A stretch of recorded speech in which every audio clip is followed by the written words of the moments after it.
Entrevista a Florichica Valladares sobre su madre, Matilde Elena López, ensayista, poetisa, dramaturga, periodista, maestra. Florichica, ¿dónde nace Matilde Elena López? Ella nace en la ciudad de San Salvador. Sus padres, el doctor Humberto Fischnaller y su madre María Carlota López. ¿Y de dónde era el papá de ella? Ellos son de austríacos. Sí, mi madre tiene ascendencia austríaca, mi abuelito era médico austríaco que habían venido de Austria y vivían en San Salvador, y ahí conoció a mi abuela. ¿Dónde estudia ella? ¿Cómo habrá sido? ¿Qué le habrá ella inspirado para escribir, para tener ese genio que ella tenía? Entiendo que es nato, entiendo que no fue algo del ambiente, no fue algo externo, era algo con lo que ya se nace. Es un don especial del saber escribir, un don especial el poder comunicarlo a los demás, porque no solo es tener uno el don de escribir, sino que poder hacerlo accesible a los demás. Y yo creo que ella, tal vez en sus genes, trae de la familia de mi abuelo, que le gustaba escribir, pero ella lo desarrolló magistralmente. ¿Y la abuela? La abuela, una mujer sencilla, una mujer hasta cierto punto campesina, pero una mujer con muy buenos principios, aunque quien educó prácticamente a mi madre fue la abuela de mi madre, ¿verdad? Que era una señora fuerte, una señora con un carácter muy, muy segura de sí misma. Y como siempre lo he dicho yo, en mi madre yo he conocido un ejemplo de la autoestima más grande que yo puedo conocer en un ser humano. Era una persona que sabía lo que quería, sabía dónde iba y nunca se apartó de los rieles que formaban parte de sus sueños. Y bueno, ella empezó a escribir muy joven, entiendo que empezó a mandar poemas a concursos y se encontró con que su abuelo también estaba concursando. ¿Qué pasó ahí? ¿Qué sabe usted de eso? Bueno, era una anécdota que da a veces risa, porque mi abuelo concursaba en los Fuegos Florales de ese entonces o los concursos que habían para... ¿Sabe usted qué año fue eso? Probablemente en el 35, algo así, pues porque ya estaba ella como de unos 15 años. Pero entonces colaboraba mi madre, mandaba a Tribuna Libre, mandaba sus ensayos escritos, y en los concursos que había ella pues siempre concursaba y siempre ganaba los primeros lugares. Y mi abuelo, un poco molesto, porque mi mami arrasaba con todos los premios, pero yo intuyo que tal vez la vena literaria le venía de parte de mi abuelo, aunque, como repito, para mí el nacer con el don de la escritura es algo que ya lo da la naturaleza. ¿Empieza con poesía ella? Ella empieza con poesía y posteriormente con ensayos. Ya es hasta su madurez, ya ella doctorada con sus 3 doctorados, ya ella que ya practica más el ensayo, y posteriormente lo último que ella practicó y su sueño, que quizás es el que culminó antes de morir, es el teatro. Era dramaturga también. Con la obra Anastasio Aquino. Con la obra Anastasio Aquino, que ha sido puesta en escena. Y ella, bueno, ¿de dónde se gradúa de bachillerato? Ella estudia en un colegio que existía en San Salvador en los años que ella estudió, que era el Instituto Fuentes, que quedaba en inmediaciones del Parque Libertad. Y luego estudia en la universidad. Si tiene 3 doctorados, ¿en qué universidad? Ella se va a la Universidad de Guatemala. Ella se hace bachiller aquí en El Salvador, y después del 40 y tantos en adelante, 45 en adelante, ella empieza a estudiar en México y en Guatemala. Y en Guatemala se gradúa de periodista, licenciada en periodismo, y a la par... Ese es el primer carrera. Título de ella, su primer carrera. Y a la par ella también en Guatemala inicia paralelamente sus estudios de filosofía. Cuando tenemos que irnos al Ecuador, en el Ecuador mi mami culmina los estudios de filosofía y empieza a estudiar letras. Es cierto, a usted la tiene muy joven ella, ¿verdad? Y andaba con mi usted. mami tenía 15 años cuando yo nací. ¿Y su papá? Mi papá tenía 5 años más que mi mamá. ¿Y andaban juntos? Andábamos ustedes juntos los tres. Entonces sí. ¿Se van al exilio? Corrección, mi mami se va en el 44 al exilio a México y después llega a Guatemala. En el 50 me mandan a traer a mí. Esto ocurre del exilio porque ella estaba en contra de la dictadura de Martínez. Exactamente. ¿Y qué pasó en ese momento? Que ella, en cuanto a la... ¿Qué pasó antes de que la exiliaran? Ella era una mujer revolucionaria en la época que no existía ni siquiera... Y bueno, no tenía ni 30 años. No, era una niña. Prácticamente era una niña, 20 y tantos. Y ella empieza a luchar contra la dictadura de Martínez. Y ella es una mujer que participa en todos los movimientos para derrocarlo. ¿Quiénes eran las personas, sus amigos, los intelectuales? Pues yo en esa época, pues yo estaba pequeña, claro, ¿verdad? Tenía 1 año, 2 años, pero le recordaba yo personas como que posteriormente famosos de la generación del 44, ¿verdad? Pero los nombres yo me acordaba, por ejemplo, del señor Pedro Chofrá, me acordaba de Sea, y habían tantas personas, pero yo era en ese tiempo una niña, ¿verdad? No podía. Pero ella lucha y llega a tomarse la Radio Nacional y a instar a todo el pueblo salvadoreño a que se levanten armas contra Martínez. En el 44. En el 44, lo que a ella le obliga a esconderse porque dan la orden de captura y que la fusilen. ¿Y usted sabe el día que pasó eso? No, pero entiendo que es en el 44. Pero ella tiene que escapar. Ella tiene que huir y sale para México, exiliada con mi papá. ¿Y quién la apoya allá? ¿Quién? Probablemente grupos revolucionarios de México y Guatemala, porque ella primero sale a México, estuvo 1 año en México y posteriormente se traslada a Guatemala, y en Guatemala sí la recibe un buen grupo de revolucionarios de Guatemala que en aquella época del 50 intentaban poner un gobierno socialista que venía del presidente Arévalo y que posteriormente se consolida con la elección del coronel Jacobo Arbenz de presidente. Y la esposa del coronel Arbenz era una salvadoreña que se llamaba María Vilanova de Arbenz, con la que hacen una gran amistad con mi madre, y después se convierte en la secretaria privada de María Vilanova de Arbenz. La esposa del presidente. La esposa del presidente, era la secretaria privada.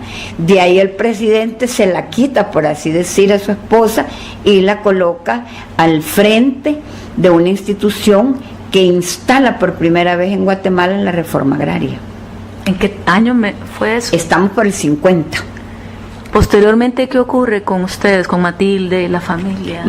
Cuando estamos en el 50, 2 años después derrocan al presidente Arbenz. Viene una revolución auspiciada por el otro militar, el coronel Castillo Armas, derroca a Arbenz. Entonces tenemos que salir. Todo el gabinete del presidente Arbenz sale exiliado a diferentes partes del mundo: México, Canadá, Francia, Chile, etcétera.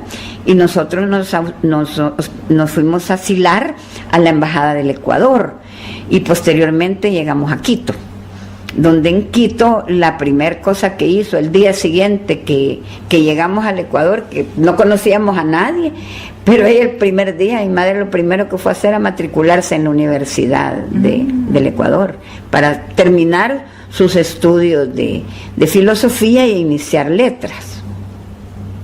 ¿Cuántos años estuvieron en Quito? 2 años y medio. 2 años y medio estuvimos en Ecuador. Siempre en los años 50. Sí, ya estábamos casi por los 60. Y luego, ¿cuándo empieza a publicar ella su primer libro, por ejemplo? Entiendo que el Masferrer, el alto pensador de Centroamérica, que es el primer libro de ella, lo publica en Guatemala. Por cierto, fue una edición un poco malograda y desafortunada, porque se publica y quizás unos 8 días después cae el gobierno. Entonces prácticamente quedó perdida toda la edición. Yo solo rescaté el libro número 1, porque toda la edición con lo de la revolución y todas esas cosas se perdió en Guatemala. Se perdieron. Eran varias ediciones. Eran varias ediciones. Varios tomos de Masferrer. Un tomo, pero era muy completo, porque era el estudio sobre Masferrer, que ella lo tituló Masferrer, alto pensador de Centroamérica, que yo tengo el original. Ya no se ha vuelto a editar. No se ha vuelto a editar. Y se editó en Guatemala en aquella época. Sí. Fue un libro que incluso creo que hasta lo combatieron, porque como ahí venía plasmado lo de todas las ideas sociales de ella, pues fue un libro que la edición prácticamente no la pudieron utilizar. ¿Qué hizo Matilde en los 60s? Fue una época que pasaron acá, ¿verdad? Sí, viene ella después de que venimos exiliados, cuando el coronel José María Lemos da un decreto diciendo que todos los exiliados podían regresar a El Salvador. Y entonces regresamos, ya vivíamos en Panamá, porque después del Ecuador nos fuimos a Panamá. Y regresamos al Salvador, y es donde ya ella empieza a colaborar con todo lo que es obra cultural del Salvador, y se gradúa ya de doctora en filosofía, y prácticamente ya estaba por graduarse también en el tercer doctorado, que era letras. Y ahí ella ya toda su vida se dedica a la docencia universitaria. ¿Desde cuándo empieza a dar clases en la universidad? Al solo venir, ella quizás un mes después de que venimos de Panamá, ella ya se involucra en la universidad y termina su carrera, pero inmediatamente le dan la docencia universitaria, y a los pocos años es decana por muchísimos años. ¿En la Universidad del Salvador? En la Universidad del Salvador. ¿No se vuelven a ir? Ya no. ¿En la guerra civil pasa aquí? Aquí pasamos toda la guerra, sí. ¿Y no corrieron peligro? En alguna forma, porque lógicamente ella ya para esa altura ya estaba casada con César Pompilio Chávez, que era un pintor que había hecho todos los murales de la universidad, y obviamente para la guerra era un blanco de los militares, era una persona pues contraria a sus ideas, y él también era como perseguido. Ella fue muy amiga de Claudia Lars. ¿Usted lo conoció a él también? Claudia Lars fue a ella. Sí, Claudia Lars fue una de las mejores amigas de mi madre, igual que Salarrué. Y ella, ¿usted conoce a Salarrué también? A Claudia sí. A Salarrué no tuve el honor de conocerlo. Claudia sí, y se querían muchísimo.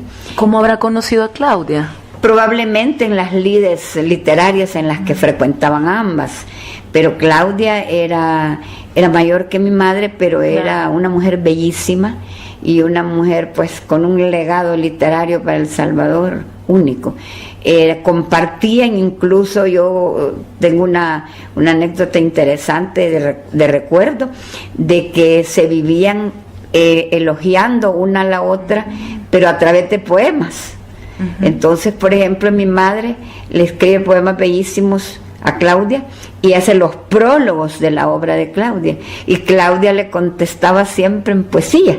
Le regresaba una poesía agradeciéndole el prólogo, agradeciéndole su comentario, pero era una poesía para mi mamá. Entonces yo les decía que el cariño entre ellas era epistolar, ¿verdad? Qué lindo, hasta el día de su partida, me imagino. Y fue al entierro ella y todo. Probablemente. ¿Y de Salarrué qué me puede decir? Porque sé que tenían una amistad muy especial. Salarrué era un hombre que se frecuentaba mucho en tertulias literarias. ¿Dónde vivía ella? ¿En San Salvador? Mi mamá, porque Salarrué estaba en los planes. Sí, en los planes. En la Colonia América. En los planes, sí. Claudia la recuerdo que vivía en la Colonia Nicaragua. Ahí la visitaba mi mamá, incluso cuando ya ella empezó con su cáncer, de lo que falleció.